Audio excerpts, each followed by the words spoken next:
Hello, everyone. I think we have about 600, 700 arts leaders joining us today. And grand bienvenue à tout le monde.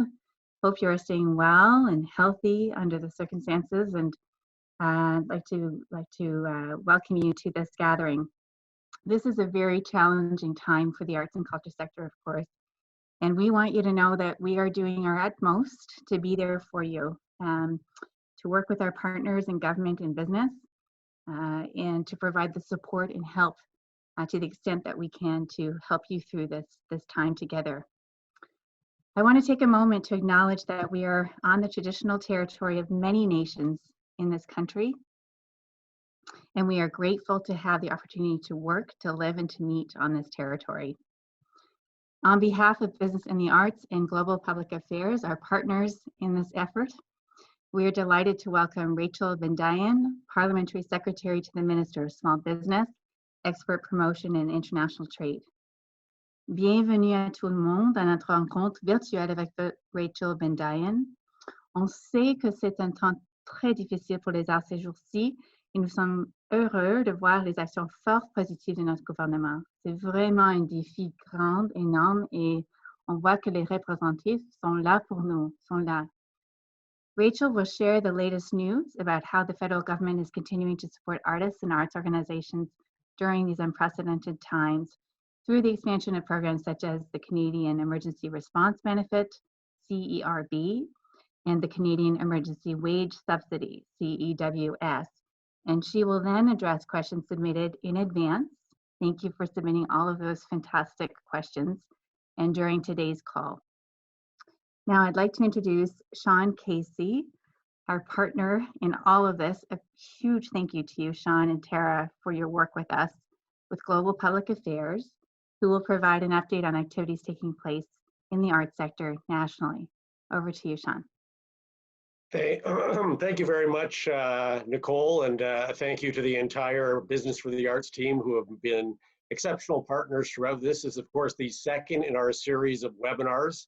A couple of weeks back, we had the opportunity to hear from the Minister of Canadian Heritage, Stephen Guilbeault.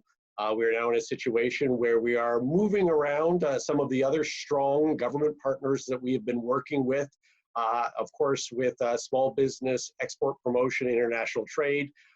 Special shout out not only to the Parliamentary Secretary, but to the Minister there, Mary Ying, and her team, who have been exceptional in trying to get the latest information about the government supports that are available. I'm going to turn over to my colleague, Tara Mazurk, in just 1 second, but I do want to mention a number of the questions that we did receive were in relation to the new $500 million program for arts, culture, and sport that was announced by the Prime Minister and Minister Guilbeault on Friday. We are going to have to defer any answers to those that program insofar as it has not been defined as yet. The department is working very hard on it and working towards getting those metrics out in the next few days, and we will be being able to entertain questions related to that. If any of you are not aware of what the focus of that program is, of course, it's meant for organizations that can't qualify for the existing wage subsidy measures due to the irregular nature of your revenues, as well as to cover contract workers. Many of you do have employees as well as contract workers. There is an opportunity through this fund to look at advances on future grants and contributions, as well as some small subsidies to cover some fixed costs. So the details on that will roll out shortly. And Tara, I'll turn it over to you to cover off a couple of other bases before we start with Parliamentary Secretary. Great, thank you so much, Sean, and thank you, Nicole. It's great to see all of the introductions coming through the chat box and such a diversity across regions and disciplines. I know that many of you, whether you're with a service organization or you're with an arts organization or you're a creator yourself, you're taking leadership to adapt and innovate and connect with your peers to make sure that the needs of the sector, the needs of your organization make their way into dialogue and also back to government. I don't think that Canadian Heritage package, or even some of the measures for nonprofits and charities would be moving as quickly if it wasn't for your voice and participation in public policy. And it's been huge. I mean, Sean and I have been very busy, by the day, by the hour, connecting with government, because you are sending your questions and your needs and your impacts, and that's how they're making their way into policy. So I'm very excited to have the opportunity to introduce the Parliamentary Secretary today for the short presentation and question and answer period. Rachel Bendayan is the Parliamentary Secretary to the Minister of Small Business, Export Promotion and International Trade, and also the MP for Outremont in Montreal. So Rachel, I'm going to hand it over to you. Thank you for joining us. Thank you so much. It's wonderful to be on this call. Bonjour tout le monde. Ça fait grand plaisir de me joindre à vous. And I know how busy everybody is on the line, and I just really appreciate the time that you're taking in order to provide us with feedback. As Sean mentioned, we are still very much working on a lot of the programs that you see announced every day, and I have the opportunity to feed into those programs based on the feedback and comments that I receive every day. So I look forward to our discussion, and perhaps I'll just start with a bit of an overview.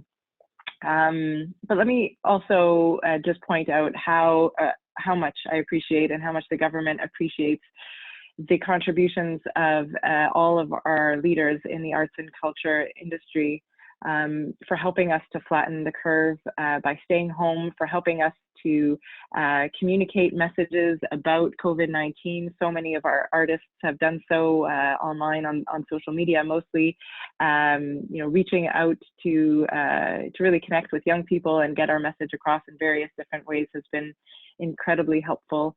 And I know how difficult it must be to see your shows and concerts canceled or postponed. For many, the saying that the show must go on has meant providing mostly free access to the arts. And I can imagine that that's not easy.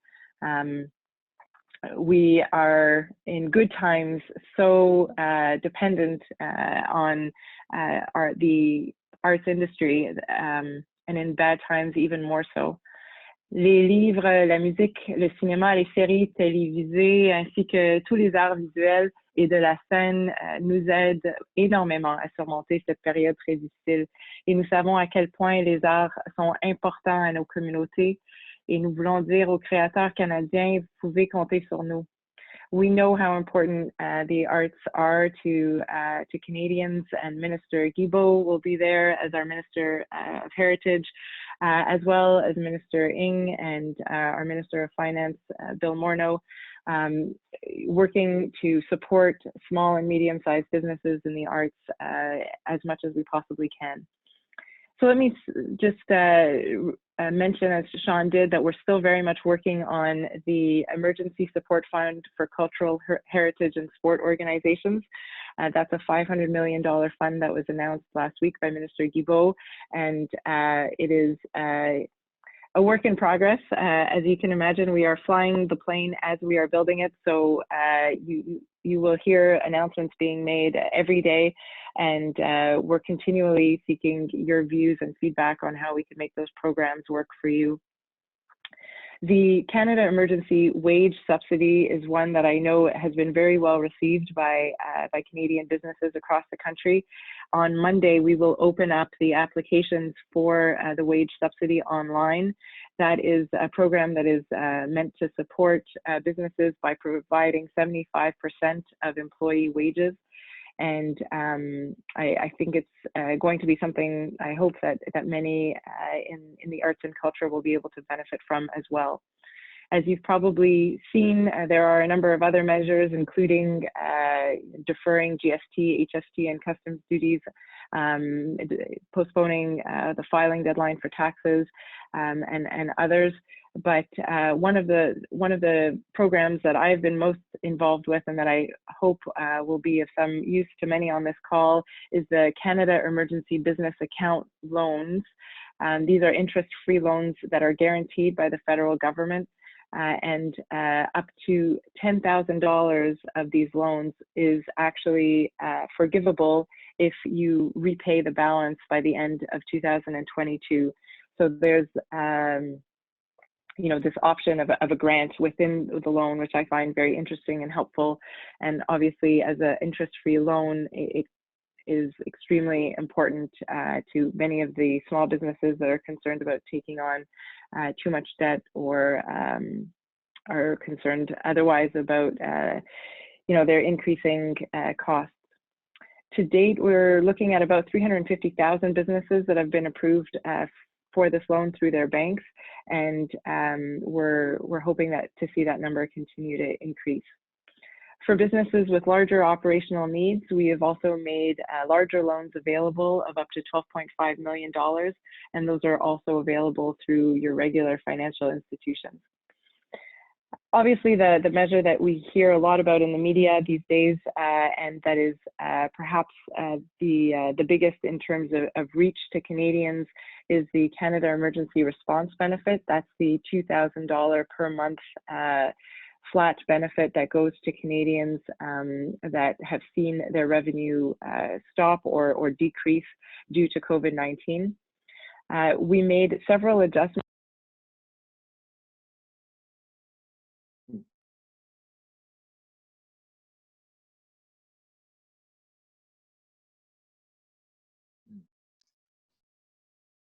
I think we may have lost the audio if my other panelists are feeling that as well. Maggie and Monica, if we can look into what it may have been. Yes, I think we've lost the audio there. We can wait for her to rejoin. Sean, in the meantime, not to put you on the spot. But you're going to, yeah. But I wonder if you could just share, obviously you're working with so many of our arts and culture leaders as they work through what's available to them. I wonder if you could share some common questions that are put forward to you and some advice that you have as we wait for Rachel to join us again. Absolutely. Well, I think it's a situation here, Nicole, that we have a government that is doing an exceptionally good job in terms of getting the programs up and running. And as Rachel quite eloquently said, they're flying the plane while they're building it. And that's a very apt description on what we're seeing. One thing that has been abundantly clear in the interactions that we've had with not only Minister Guilbeault's office, but with Rachel through Minister Ring's office, Minister Morneau's office, Minister Bain's office, Minister Laboutier's office, is that there is a willingness to understand that the arts and culture sector are a unique situation, and that some of the things have to be adapted. You look at, Rachel had mentioned the Canadian Emergency Business Account, which is the $40,000 loan. Just this week, they changed the parameters to that to expand it. It was originally on payrolls between $50,000 and $1 million to get access to this funding. It's now between $20,000 and $1.5 million. As Rachel alluded to, the payback period, which used to be at the end of 2020, has now been extended to the end of 2022. And as much as I want to continue on about this, I think we may have Rachel back. I do think we have Rachel I'm so back. sorry. That's okay. Hi, Rachel. Yeah, the technical joys of our new reality. So I apologize. I believe I was talking about the Canada Emergency Response Benefit. And one of the changes that we made was to respond directly to many of the artists that were contacting MPs across the country, including my constituents and many artists that live in Outremont and the Mile End here in Montreal, who were still receiving either royalties for past performances or small contracts, and wanted to know if we could adjust the criteria for the emergency response benefit, which we did. So whatever amount you receive in royalty payments from past performances of your work no longer counts towards the new $1,000 monthly cap in revenue that you can get and still benefit from the Canada Emergency Response Benefit. In other words, if you are still making up to $999 per month, you can still access the $2,000 relief from the government, and previous royalties won't count towards that $1,000 either. So I've heard a lot of positive comments with respect to that change, but I'm also very much looking forward to hearing the feedback on this call. Et évidemment, le loyer est un coût qui est assez important pour nos artistes et petites entreprises, et nous allons mettre en place le programme d'aide d'urgence du Canada pour le loyer commercial. Nous travaillons actuellement avec le Premier ministre de toutes les provinces et territoires sur cette mesure importante, et nous aurons plus de détails à partager très bientôt. This new program, in order to help offset the cost of commercial rent, is something that I know a lot of people are waiting for more information on as well. We are negotiating with our premiers across the country, because commercial rent or the relationship between landlord and tenant is mostly of provincial jurisdiction. So we don't have the details yet, but that's something that is very top of mind for the Prime Minister, and that is certainly going to be rolled out in the next couple of weeks. So I would like to keep this as short as possible in order to get as much time for questions. I guess I would just say that of all of the of all of the sectors in our country that have approached the government for support, the arts and culture, the industry around arts and culture has been really top of mind for us, and for many reasons. We feel that there does need to be specific support for this industry, which is why we created the additional fund.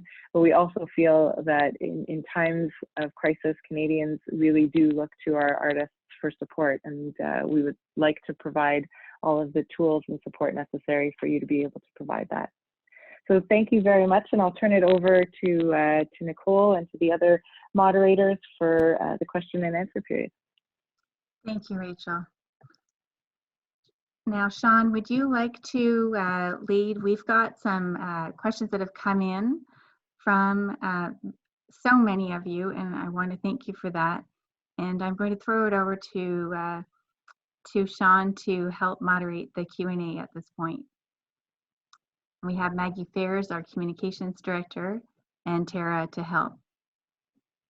Thank you very much, Nicole, for this. And again, just before I start, I should mention that we may have a little bit of time for some questions beyond what we received. So if you do have any questions, feel free to send them via the chat box, and they will be facilitated through the fine team at Business for the Arts who are on the other end of this webinar.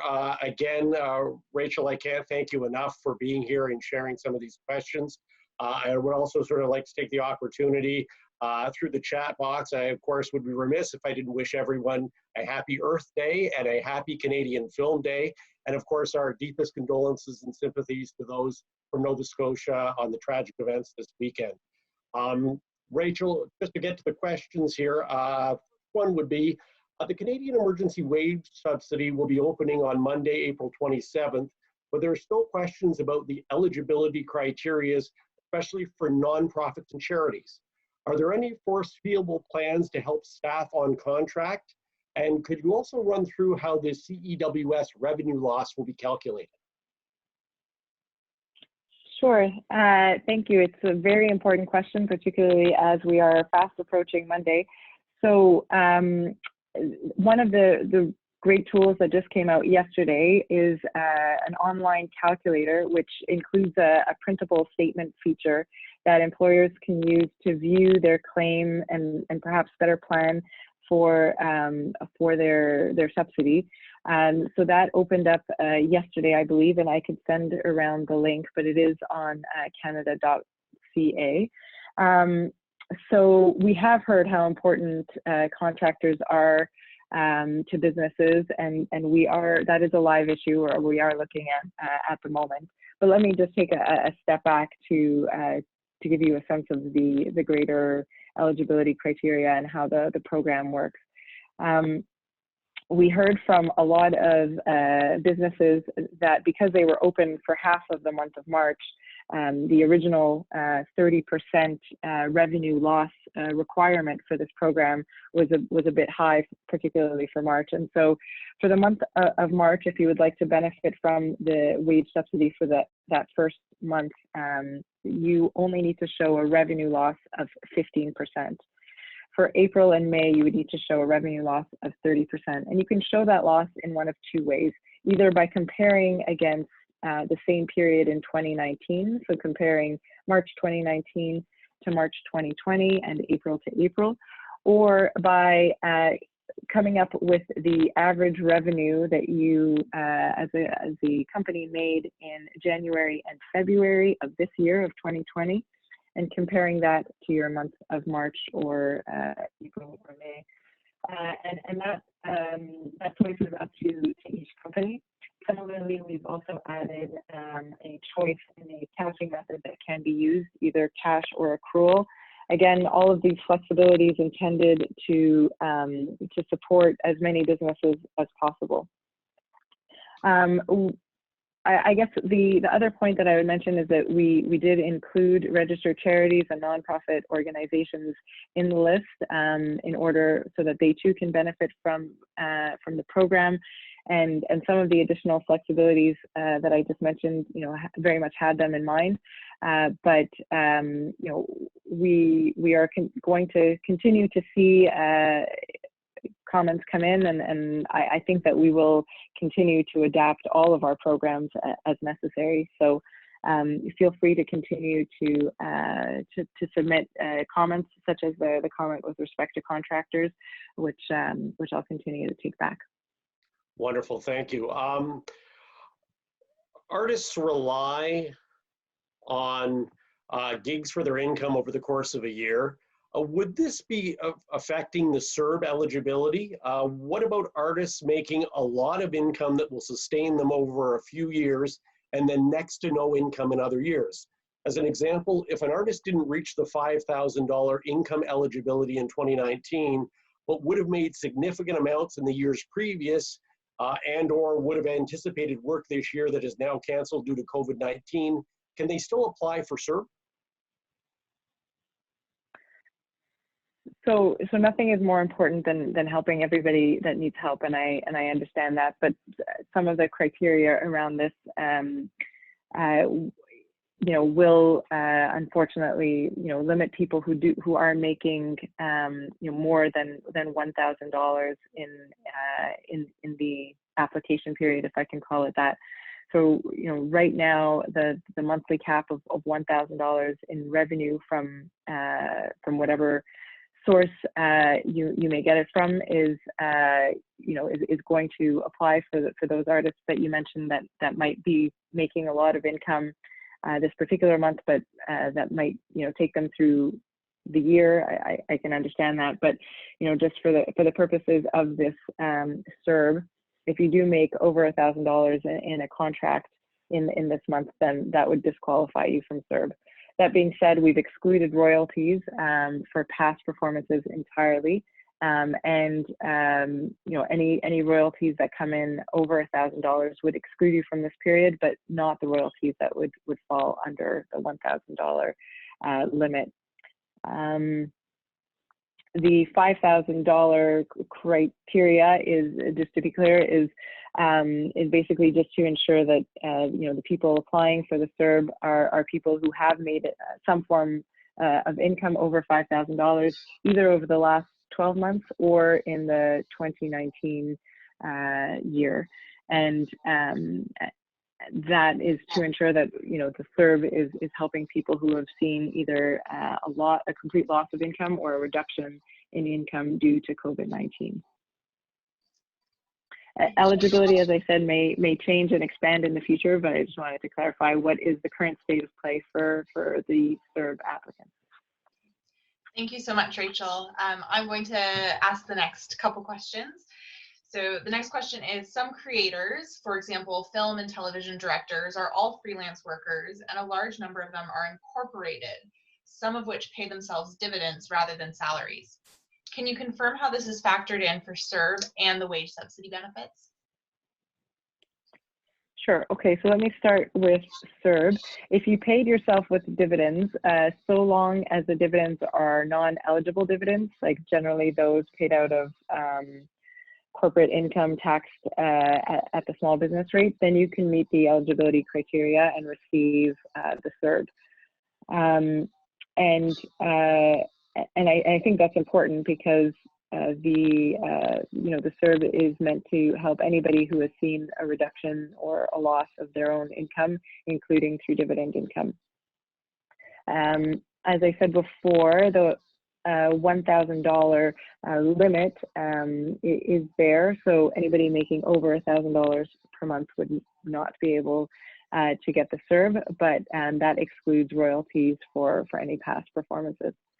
With respect to the Canada Emergency Wage Subsidy, currently eligible remuneration includes amounts paid to employees as salary, wages, fees, commissions, and other taxable benefits. So these are the amounts employers would be required to make payroll deductions on to be remitted to CRA. We've heard that not allowing dividends to be included as part of the payroll for the purposes of the wage subsidy has been, an issue for several businesses and is problematic. So I take that back as well, if that is the case for many of the members on this call. It's something that I've heard personally, and I know that the ministers have as well. But if this is something that you feel impacts film, TV directors and others in the industry, then I will certainly note that as one of the takeaways for Minister Guilbeault and others in cabinet. Perfect. Thank you so much, Rachel. Yes, there are indeed a number of questions around dividends for CERB, the wage subsidy, and for the Canada Emergency Business Account. Next question is, do we expect that the commercial rent assistance program will reach nonprofit and charitable organizations? It is difficult to say at this time, just because I know that the negotiations are ongoing with the provinces and it's not entirely in our wheelhouse. We know that this is a huge, piece of fixed costs, both for charitable organizations and enterprises, and so I will certainly be among the many that will push to include our charities and nonprofits in the commercial rent assistance program, because I think it's just very difficult to make ends meet for so many of these organizations. But again, seeing as how we're still negotiating the program, very hard to say at this point where that'll go. Great, Rachel, we have two more questions that came in from the pre-submitted questions, and this one follows on a little bit of the question Tara just asked. What kind of mortgage or capital relief support is available for arts organizations that own their own building? So I'm hoping that the $500 million announced last week to support our cultural and heritage and sport organizations will help address a lot of the financial needs of your organizations, including with respect to mortgage and capital relief support. We've also been working with our financial institutions in order to help get a commitment to work with entrepreneurs and business owners on a case-by-case basis to provide additional flexibility and hopefully come to some solutions to help manage, the current situation. So I know that Minister Morneau had a lot of very positive conversations with our banks, and some banks are being more flexible and showing more interest in finding solutions than others. So one of the things that I encourage most people to do is to contact their bank to see what the state of play is. Many people have had very pleasant surprises with the response that they've received. So we will continue to work on it on our end, but as clients of our banks, please continue also to push on your end. Great. And then our last question from the questions that were submitted in advance. Will the Canada Culture Spaces Fund be included in Minister McKenna's infrastructure stimulus plan? Excellent question. I wish I had the answer.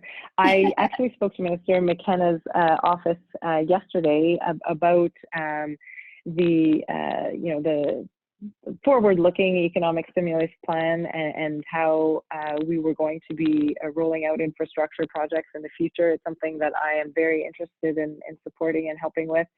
I can tell you that she's working on the infrastructure plans, but I don't know if the Canada Cultural Spaces Fund will be included or not. I don't think she does either. It's a work in progress, but I certainly welcome any thoughts or ideas that I could then pass on to her if that is something that this group would like me to request formally. I'm happy to do it. And if you have any other ideas about our stimulus plan going forward, now is the time. So feel free to send those along to me by email or through whatever channel you like. I know that you have a lot of contacts in government, but I'm happy to help however I can. Great. Well, thank you. Thank you so much. We're now going to use the time that we have left to take some questions. People have been very, very great in submitting questions since this started. So I'm just going to hand it over to Monica now, who's going to moderate a couple of the questions we received. Hi. Yeah, so kicking us off, our first question is concerning lost revenue for organizations. Okay, so the question is for organizations whose revenue primarily comes from an endowment. Can we use the significant losses in value as proof of lost revenue to apply for the CEWB? Oh, okay. I haven't seen any mention of endowment in our materials. I think I'll take that question back and get back to you just so that I make sure that you have correct information. I'm tempted to venture a response, but I would prefer to make sure, especially if the member is on the line and going to be taking that to the bank, as it were. I'll make sure to get you a response either by the end of today or tomorrow. Absolutely understandable. Okay, and the second question is just concerning the time frame of it. So this question is, the last period of CEWS is set to end on June 6th. Will the government be extending the program beyond June as businesses seek to rebuild and recover? CERB is also currently capped at 16 weeks. Will that also be extended? So we did include a lot of flexibility in the legislation that enacted or created the CEWS. I saw the provision that stipulates that June 6th is the last period, but it's very clear that that can be extended if necessary. Similarly, with respect to CERB, there is flexibility worked into the program so that it can be extended beyond what is currently provided for. I think in both of those cases, it's a bit early for us to tell, and I wouldn't want to venture, a guess today of where we might be at in June. I think everybody on this call would agree that one day feels like a month and a week feels like a year in many respects. So I think a lot can happen between now and then, but we made sure that there was flexibility to extend if necessary, and certainly willing to do so. Perfect, thank you. Our next question is concerning timelines of wages being released. So the question is the wage subsidy received for the month only or for the cumulative amount received within the financial year? So with respect to timing, let me just also say that Monday, the 27th of April, applications will be open, and we're hoping that by May 4th or 5th, money will be out the door and in the pockets of our businesses, so that, anyways, we're trying to move as quickly as humanly possible. And with respect to the period that it would cover, it would be per month. So you would apply for a specific period, like the CERB, and you would receive it for that period, and then you would apply again for a subsequent period and receive the funding from the government for that period. So it would go on a month by month basis. Obviously, it's retroactive to the 15th of March. So the first period is in some ways already behind us. So you would get a March 15th to April 11th, and then probably for the subsequent period at around the same time. Okay, perfect. Thank you so much. And just being cognizant of your time, do you have time for one more final question concerning calculations? Yes, considering that I dropped off in the middle of the call, I'm happy to take another question or two, please.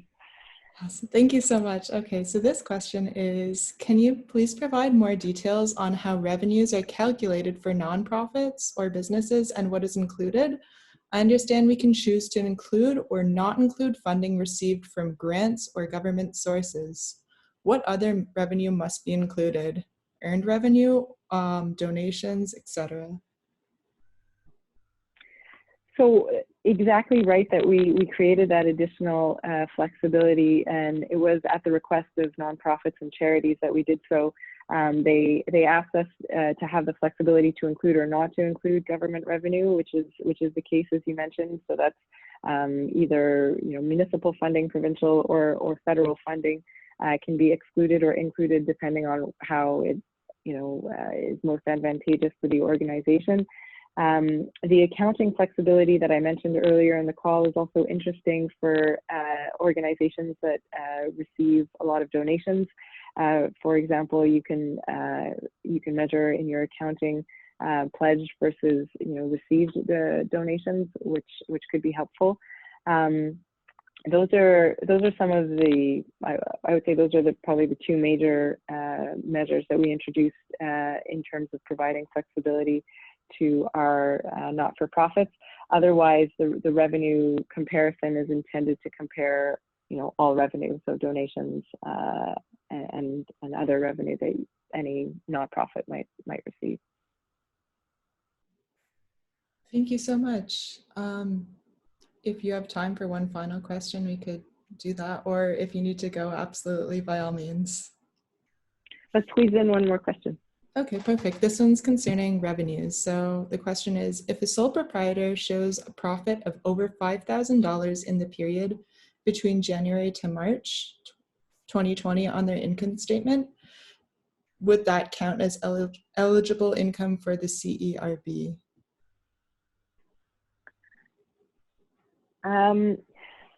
So yeah, I mean, if we're talking about that being revenue that went directly to the owner as a self-employed person, then yes, I guess it depends if the revenue was going straight into the company, or if the revenue went straight to the individual. If it went straight to the individual, then yes, the individual would be considered as having received $5,000 in revenue in the previous 12 months, and therefore become eligible for the CERB. And when you do go online, I just want to point out, when you go online to apply for the CERB, you'll see that you need to make an attestation. The attestation is fairly clear, but it is also a fairly simple process. And our hope is that as many Canadians that are eligible will be able to easily apply and receive the funding quite rapidly. What we've seen is for those people who apply online and provide their bank account information for automatic transfers, the money appears in their account within a matter of days. Perfect. Thank you. So that's all the time we have for questions. Thank you so much for taking the time, and I'll pass it back off to Maggie now. Thanks so much, Monica. I think we're just going to have Robert Foster, a Chair of Business and Arts, come on and say a goodbye to everyone, and thanks. Thank you, Maggie. Robert, great. Rachel, thank you so much for joining us today. I have to say, listening to you, I had to double check that you're a McGill grad lawyer and not an accountant. Your detailed knowledge of all of this was most impressive and extraordinarily helpful to all of us, because we dug down into the weeds with you, and you were there for us. May I say that Business for the Arts, which is the organization I have the privilege of chairing, is working diligently with the Arts Summit Advocacy Committee, the Canadian Arts Coalition, to represent the cultural industries to you and to your colleagues, and to bring forward a cohesive position that will help all of us come to conclusions, to see the industry survive, to see the industry thrive, and to see us continue to contribute to a greater and better Canada. So thank you so much for joining us. Thank you for those very beautiful words, and thank you for all of your work in sharing this wonderful organization. And as I mentioned a few times now, I hope that you see in me an ally, and if there are ever any formal or informal requests, please feel free to include me on those emails so that I can later push for you among my colleagues.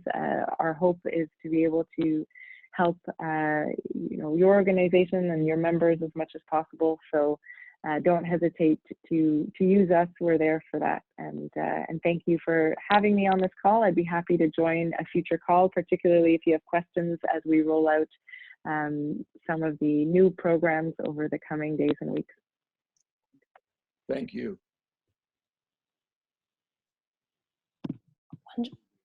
Thank you. Un grand merci à tout le monde. Merci encore à Rachel. J'espère que tout le monde prend très grand soin pendant ces jours-ci. C'est très dur, on sait ça, mais on va être là. Thank you again, everyone, for joining us. Please stay tuned for more, as we do have more sessions coming up. And this session will be recorded, and we will distribute to all. I know there's a lot of information to digest. And you'll have that in your inboxes soon. Thank you again to the Business and the Arts team, to Global Public Affairs. We really appreciate your partnership, and please take care, stay well, and à bientôt.